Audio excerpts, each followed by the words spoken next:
पहले हमास, फिर हिजबुल्ला, इसके बाद हूथी और अब इजरायल से भिड़ने के लिए लेबनान पहुंच चुकी है बेहद खतरनाक और एलीट फोर्स इमाम हुसैन ब्रिगेड।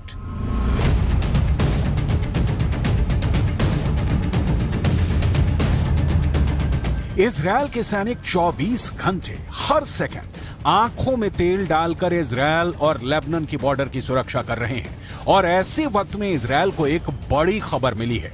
यह खबर नेतन्याहू के लिए मुसीबत पैदा करने वाली है। इमाम हुसैन ब्रिगेड को सीरिया से लेबनान में शिफ्ट किया जा चुका है और लेबनान के अंदर इस वक्त इमाम हुसैन ब्रिगेड को मौजूद बताया जा रहा है।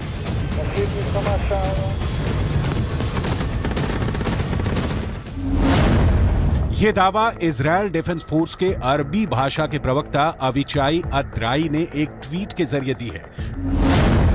ट्वीट में लिखा गया है कि हाल के हफ्तों में इजरायल के खिलाफ हिजबुल्लाह के बुरी तरह से फेल होने के बाद अब इमाम हुसैन ब्रिगेड सीरिया से लेबनान आ गई है और इसका लीडर जुल्फिकार है। इमाम हुसैन ब्रिगेड को भी ईरान फंड करता है और दावा यह किया जाता है कि यह इमाम हुसैन ब्रिगेड ईरान के सबसे ताकतवर सेना इस्लामिक रिवॉल्यूशनरी गार्ड को रिपोर्ट करती है। इमाम हुसैन ब्रिगेड का सीधे लेबनान में पहुंचना गुरुवार को लेबनान से एक बार में लगातार 19 हमले और फिर शुक्रवार को हिजबुल्लाह के चीफ नसरुल्लाह की फायर ब्रांड स्पीच से साफ है कि मिडिल ईस्ट में अमेरिका और इजरायल के लिए खतरा बढ़ गया है।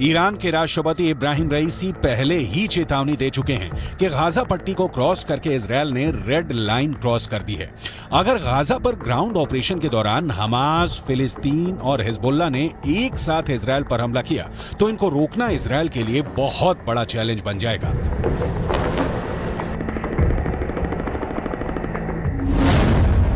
गाजा में हमास के लड़ाकों की तादाद 40 से 50 हजार के करीब है। उत्तर की तरफ लेबनान में मिलिशिया हिजबुल्लाह की तादाद 1 लाख से ज्यादा है।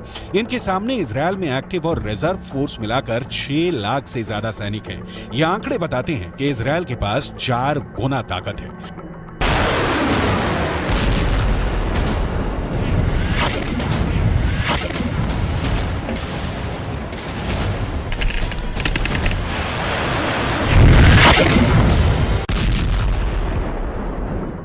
लेकिन हिजबुल्लाह के चीफ नसरुल्लाह से फिर भी अमेरिका घबराता है, क्योंकि नसरुल्लाह के पास अपने ओजस्वी भाषणों के जरिए बड़ा संगठन खड़ा करने की और सैनिकों में जोश भरने की अद्भुत क्षमता है।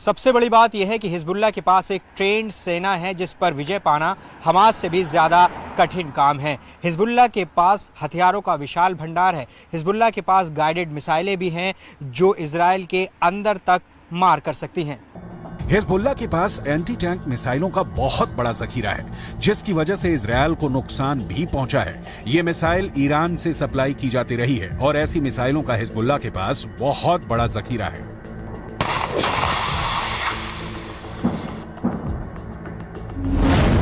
हिजबुल्लाह ने 3 तरह की एंटी टैंक गाइडेड मिसाइल इस्तेमाल की। ये है कॉर्नेट, इसकी रेंज 5 किलोमीटर तक है। ये रूस की मिसाइल है, लेकिन अब ईरान इसका देसी वर्जन दहलाविया तैयार कर चुका है और ऐसी बहुत सी मिसाइल अब हिजबुल्लाह के पास हैं।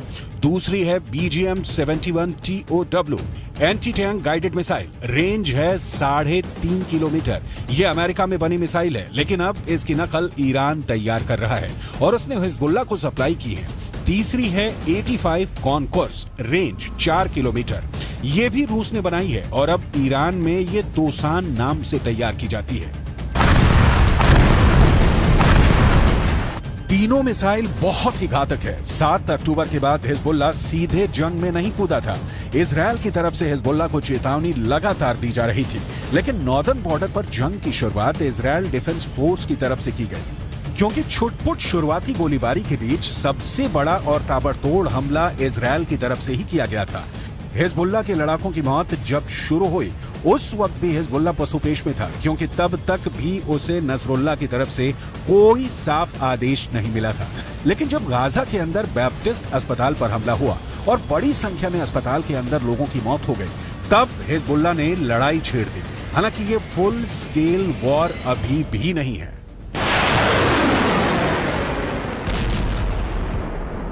और इस 3 हफ्ते की लड़ाई में हिजबुल्लाह के अब तक 50 से ज्यादा लड़ाके मारे जा चुके हैं। अक्टूबर के तीसरे हफ्ते में तो हिजबुल्लाह के 20 से ज्यादा लड़ाके मारे गए थे, जिसके बाद इस जंग में हिजबुल्लाह धीमा पड़ता नजर आया, लेकिन बाद में धीरे धीरे वो इस जंग में फिर वापस आ गया। ईरान कभी अपनी जमीन पर युद्ध नहीं लड़ेगा, क्योंकि उसके रणनीतिकार बहुत होशियार हैं। ईरान की सरकार यमन, इराक और सीरिया को जमीन का इस्तेमाल करके अमेरिका और इजरायल के ठिकानों पर हमला कर रही है। इन देशों में अपनी जड़ें जमाने के लिए ईरान ने बरसों की मेहनत की है और अब वो उसका फायदा उठाना चाहते हैं। लेबनान एक ऐसा ही देश है जो जंग की चपेट में धीरे धीरे आता जा रहा है। लेबनान के अखबार नहार नेट ने यह रिपोर्ट किया है कि इजरायल ने ब्लीडा इलाके के पूर्वी बाहरी इलाके में फास्फोरस बम से हमला किया है, जिसकी वजह से वहां मौजूद आसपास के जंगलों में भारी आग लग गई थी। इन फास्फोरस बमों से लगी आग लंबे इलाके में फैले जंगलों तक फैल गई, जिससे भारी नुकसान हुआ। इजराइल की तरफ से लगातार ये कहा जा रहा है कि लेबनान हिजबुल्लाह के कंधों पर बंदूक रखकर जंग में कूदने का जोखिम ना उठाए, क्योंकि इस बार लेबनान बहुत बुरी तरह जंग की चपेट में आएगा और फिर ये कहकर पल्ला नहीं झाड़ सकता कि इस जंग में उसे हिजबुल्लाह ने घसीटा है। इजरायल के प्रधानमंत्री बेंजामिन नेतन्याहू पहले ही ये कह चुके हैं कि लेबनान को इस बार ऐसा जवाब दिया जाएगा कि वो दूसरी जंग लड़ने के काबिल ही नहीं बचेगा। שאתם עושים פה ומה ששמעתי עכשיו מהמפקדים שלכם זה דבר חשוב מאין כמוהו. אתם הורגים אנשי חיזבאללה שמנסים לתקוף את קו החזית שלנו. אני לא יודע עכשיו, כשאני נמצא איתכם, אני לא יכול להגיד לכם כרגע אם חיזבאללה יחליט להיכנס בצורה מלאה למלחמה.